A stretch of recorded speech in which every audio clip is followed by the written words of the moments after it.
All right, let's have a little fun putting some pressure on defenses. One, doing it from empty if you're willing to run your quarterback is a really difficult thing for a defense to deal with sometimes, just because numbers-wise, you just have an extra hat. So let's draw up an RPO with an alert, but using the quarterback as the primary runner.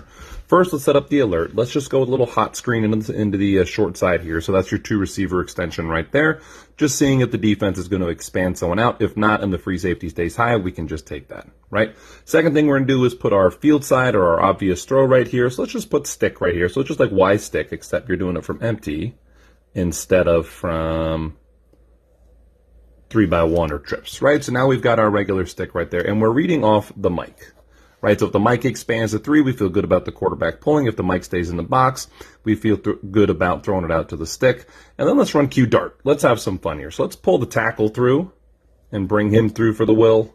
And let's make the gap scheme folks happy and get some dart going right there. And I personally love dart, even though I'm not a gap scheme guy.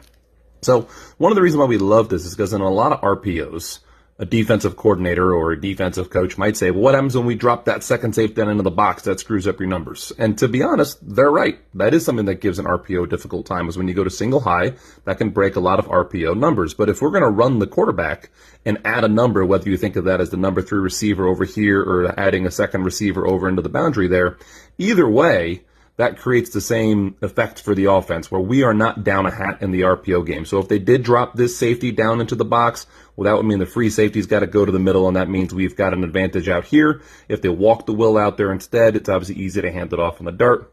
If they roll this guy down and they bring the safety high, then again, we can still just read off the mic because the extra hat is to the wrong side of the field. So if you're willing to leverage the quarterback as a runner, which some teams are not, and I understand that. I've had teams in the past that I didn't want to do that. But if your quarterback's a decent athlete and you want to do something to create some run game from empty or put some extra stress on a defense and give them something to prepare for, this might be a worthwhile option.